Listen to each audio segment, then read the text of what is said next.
अस्पताल करना था तो दुआ कोई हमारा नहीं बोल कर बहुत हो गया। अस्सलाम वालेकुम, मैं सफिया बोल रही हाँ। मेरी माँ ही माँ है, अगे तेरा मेरा करके वक्त लगाती रही हाँ। ਹੁਣ ਮਾਂ ਮੰਜੀ ਤੇ ਪਈ, ਉਹਦੀ ਲੱਤ ਚੂਰ ਹੋ ਗਈ ਹੈ। ਸਾਡੇ ਕੋਲ ਇਤਨਾ ਪੈਸਾ ਨਹੀਂ, ਅਸੀਂ ਹਸਪਤਾਲ ਹੀ ਵਿਖਾਈਏ।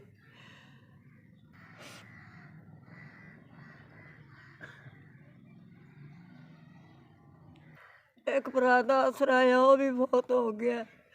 ਹੁਣ ਬਾਹਰ ਵੀ ਕਿਸੇ ਦਾ ਕੰਮ ਸ਼ਾਮ ਨਹੀਂ ਕਰਦੀ। ਮਾਂ ਮੰਜੀ ਤੇ ਪਈ ਹੈ, ਉਹਦੀ ਲੱਤ ਟੁੱਟ ਗਈ ਹੈ। ਨਾ ਉਹ ਉੱਠਣੇ ਜੋਗੀ ਨਾ ਬਹਿਣੇ ਜੋਗੀ ਹੈ। ਕੋਈ ਇਮਦਾਦ ਨਹੀਂ ਕਰਦਾ। ਟੁੱਟ ਗਏ ਆ, ਕੋਈ ਮਦਦ ਵੀਰਾ ਤੁਹਾਡਾ 5000 ਰੁਪਈਆ ਮਿਲ ਗਿਆ। ਅੱਲਾ ਵਸਦੇ ਰਵੋ, ਅੱਲਾ ਤੰਦਰੁਸਤੀ ਦੇ ਜੇ, ਅੱਲਾ ਕਾਰੋਬਾਰ ਵਾਲੇ ਦੇ ਜੇ। ਮੇਰੀ ਮਾਂ ਦੀ ਲੱਤ ਚੂਰ ਹੋ ਗਈ ਹੈ, ਕੋਈ ਆਸਰਾ ਨਹੀਂ। ਮੈਂ ਆਪਣੀ ਮਾਂ ਨੂੰ ਚੈੱਕ ਕਰਾਉਣ ਦੀ।